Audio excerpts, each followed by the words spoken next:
KCN news में आपका स्वागत है। आज हम भारतीय जनता पार्टी के विजय गिलोत्रा जी से क्षेत्रीय मुद्दों पर सीधी बात करेंगे। गिलोत्रा जी, KCN न्यूज में आपका स्वागत है सर।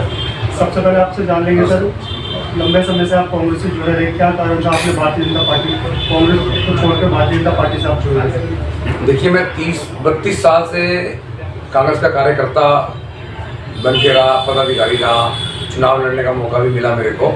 तो कहीं ना कहीं मुझे लगा कि अपने पद से कांग्रेस भटक रही है, तभी मुझे ये इतना बड़ा निर्णय लेना पड़ा भारतीय जनता पार्टी को अपनाने का, भारतीय पार्टी को ज्वाइन करना। देखिए, इस वक्त देश की पुकार है, इस वक्त देश जो सोचता है, देश की जो मांग है, देश के जो लोग हैं, जो जनमानस है, वो उनको उनकी जो अपार श्रद्धा या अपार जन समर्थन या अपार प्यार कह लें, वो अब माननीय आदरणीय भारत के प्रधानमंत्री नरेंद्र मोदी जी के साथ है और उनकी पूरी जो सरकार है उसके साथ। देखिए, हमेशा जिंदगी में एक बात याद रखें आप, जो कर्म होता है ना, वही आदमी को आगे लेके जाता है। आदमी को कर्म करना चाहिए, वो कर्म करने से आदमी महान बनता है ना, कोई बातों से। तो वो नरेंद्र मोदी जी ने करके दिखाया है देश में पिछले 10 साल से, 10 साल के करीब होने वाले हैं। तो 10 साल से लोगों में जो एक सोच है, एक उम्मीद है, वो बदली है उन्होंने।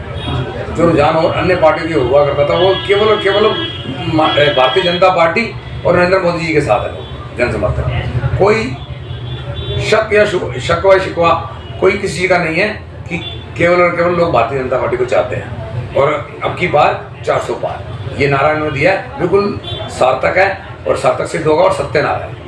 ये आपसे जानने की कोशिश करेंगे यहाँ से, जो पूर्वी लोकसभा से मल्होत्रा जी को जो टिकट मिली है सर, क्या लगता है कि काले में कामयाब हो पाएंगे वो?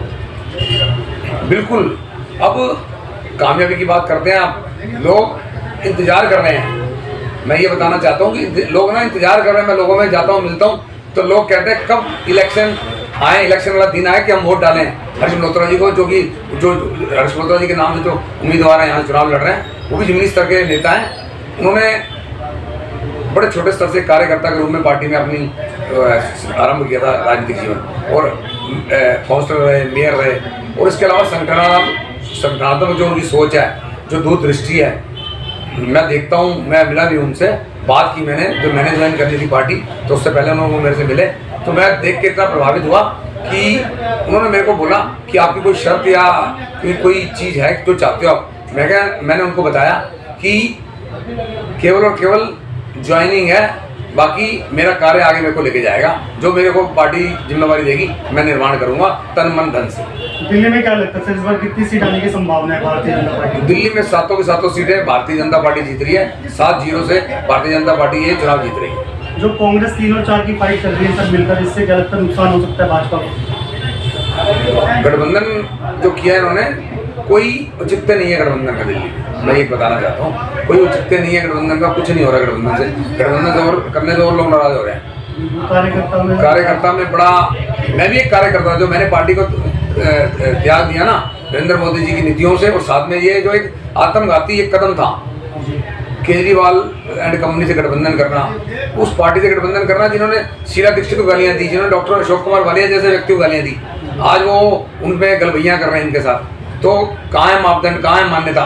सत्ता की लोलुपता से भरे हुए लोग हैं ये लोग, केवल सत्ता को चाहते हैं, जब ये उनका सपना कामयाब नहीं होगा। दिल्ली के सीएम ने अपने बच्चों की कसम खाई थी कि हम कांग्रेस के साथ में रहेंगे। उनका काम है कसम खाना और बाद में पलट जाना। कभी कहते मैं गाड़ी नहीं लूँगा, कभी कहते मैं बंगला नहीं लूँगा, और अपना जब बारी आई, सत्ता में आए, तो शीश महल बना दिया। फिर कहते मैं गाड़ी लूँगा। गाड़ियाँ तो देखो लग्जरी जीवन जी रहे हैं, और केवल बेचारा बन जाते, काम करते नहीं हैं। हर चीज़ को केंद्र सरकार के पाले में डाल देते हैं, लोगों में बेचारा बनने की कोशिश करते हैं। कहते हैं नाच न जाने आंगन टेढ़ा, काम करना तो आता नहीं है और बेचारा बन जाना पब्लिक में, जनता को गुमराह करना, जनता को करना कम और ज़्यादा बताना। करते कुछ नहीं है, बताते हैं कि केवल में, और शहादत की मुद्रा में आ जाते हैं, जब ये होते नहीं है। ये कहते हैं ना, कटा के उंगली शहीदों में नाम करते हैं, वो इनका है। भविष्य में पार्टी आपको क्षेत्र का प्रतिनिधि करने का मौका मिले तो करेंगे आप भाजपा से? अभी तो केवल कार्यकर्ता हूँ, कार्यकर्ता बन के काम करूँगा। जो पार्टी की उम्मीद और आस्था मेरे पे होगी, जो जिम्मेवारी पार्टी मेरे पे डालेगी तन मन धन से। पिछले 32 साल जो मैंने अपना जीवन यापन किया है यहाँ पे, लोग मेरे को पसंद करते हैं, प्यार करते हैं, आशीर्वाद देते हैं जहाँ भी जाता हूँ। तो मैं आपको एक चीज़ और बताना चाहता हूँ, 100 में से 99% लोग ये कहते हैं कि आपका निर्णय बिल्कुल ठीक है। तो मैं जनता की कदर करता हूँ। लोकतंत्र में जनता भगवान होती है, सर्वोपरि होती है, और मैं जनता की कदर करता हूँ। पिछले 32 साल में काम करने का मौका मिला, प्यार आशीर्वाद मिला। ये चाहूँगा ये बरकरार रहे और इस आस्था और उम्मीद के साथ कार्य करता रहूँ। होली आने वाली दर्शकों को कुछ मैसेज दीजिए सर। होली आप सब लोगों के लिए पूरे क्षेत्र को बधाई हो। होली अपने बिल्कुल सात्विक जीवन ढंग से मनाएं, रंगों से जो रासायनिक रंग होते हैं उनसे ना करके केवल गुलाल की होली खेलें। उन रंगों से खेलें जो अपने शरीर को, किसी बच्चे को नुकसान न दे, किसी महिला को नुकसान न दे, और ये गुब्बारे मारने की प्रथा को भी खत्म करना चाहिए। मेरी ये सोच है। होली की बहुत बहुत बधाई हो। होली मंगलमय हो, होली आपके शुभ हो, आप विकास करें, तरक्की करें, यही कामना करता हूँ क्षेत्रवासियों को। तो जी आपका केसीएन न्यूज़ में आपका स्वागत है सर। सबसे पहले आपसे जानेंगे सर, भारतीय जनता पार्टी से कब से जुड़ाव हुआ आपका? भाई साहब, मेरे पिताजी थे भारतीय जनता पार्टी में, और उनके बाद मेरे पिताजी का इंतकाल हो गया। उसके बाद मैं बीजेपी से पहले से जुड़ा हूँ। मैं तो संघ का सिपाही हूँ और बीजेपी से मेरा पुराना ही नाता है। मैं बीजेपी में कार्य कर रहा हूँ, एक छोटा सा कार्य करता हूँ। मैं युवा मोर्चा में काम कर चुका हूँ, मंडल में उपाध्यक्ष रह चुका हूँ, वो किसान मोर्चे में काम कराया, बहरहाल में ओबीसी मोर्चे का अध्यक्ष हूँ।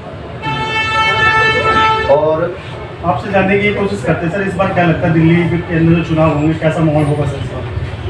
दिल्ली तो देखो पूरा सातों साथ हम सीट जीत रहे हैं, क्योंकि हमारे माननीय प्रधानमंत्री नरेंद्र मोदी ने जो कार्य करा है, जैसे लोगों के दिलों तक पहुँचे हैं, जैसे राम मंदिर का वो करा, लोगों की भावना थी, कब से लोग उसके लिए लड़ रहे हैं। बहुत लोगों ने अपनी बलिदान दे दिए, अपने बच्चों को खो दिया, किसी ने पिताओं को खो दिया। तो मंदिर का मुद्दा था वो कर दिया, और हमारे वीर सैनिकों को जो वहाँ पे जम्मू कश्मीर में मारा जाता था, पत्थरबाजी होती थी, उससे 370 और 35 से जो हटा के इन्होंने नरेंद्र मोदी ने जो कार्य करा है, वो एक बहुत बड़ा वो है नंबर। तो ये सब चीज़ें हैं, लोगों के ध्यान में हैं। और बाकी आपने देखा है केजरीवाल पलटू राम है, उनको केजरीवाल ने पलटू राम कहा जाए तो ज़्यादा अच्छा है। हर बात पे पलट रहते हैं, संविधान को मानते नहीं, किसी भी जैसे कभी कोर्ट को वो समझते नहीं कुछ भी है, वो जो कुछ है वो मैं हूँ। ईडी ने कितने बार सम्मान कर दिए, कोर्ट में बार जज ने वो झाड़ रहे हैं, लेकिन वो किसी के सुनते नहीं है भाई। जो भाई आपसे जानेंगे, जिस तरह आप कह रहे हैं दिल्ली के अंदर 7 सीट आने वाली है, तो मोदी मैजिक चलेगा इस बार सर। महंगाई सबसे बड़ा मुद्दा रहेगा, तो अन्य पार्टी के लोग घेरेंगे इन मुद्दों को लेकर। महंगाई को लेकर सरकार का बिल्कुल भी कंट्रोल नहीं रहा। नहीं, महंगाई तो सर देखो पहले से ये तो है नहीं कि आज ही महंगाई होगी। महंगाई से पहले हम जैसे काम करते थे, पहले हमारी मजदूरी 100 रुपये थी, आज मजदूरी हमारी 500 या 600 है। तो महंगाई का है, जो चीज़ है वो वही तो वही है, सब चीज़ हमें ये दिए गए। सर चुनाव नज़दीक तो सिलेंडर का रेट भी कम हो गए। हाँ सर, क्या वो जैसे आगे से व्यवस्था बनती है वैसे ही सब काम होता है। ये कोई मेरा यार तुम्हारा नहीं है, ये मेरे यार तुम्हारे ऊपर नहीं पड़ रहा है सब। तो ये सब चीज़ें हैं। बाकी देखो केजरीवाल की देखो, अभी ये कह रहा 1000 रुपये में महिला को उसमें दूंगा। वृद्धा बेचारे घूम रहे हैं, सैनिक घूम रहे हैं, उनको पेंसिल नहीं, एमसीडी वाले वो रो रहे हैं, डिस्ट्रीब्यूटिव बैंक वाले वो रो रहे हैं, इसके दफ्तर में बैठे हुए हैं कई महीने से, वो उन्हें नहीं देख रहा बिल्कुल।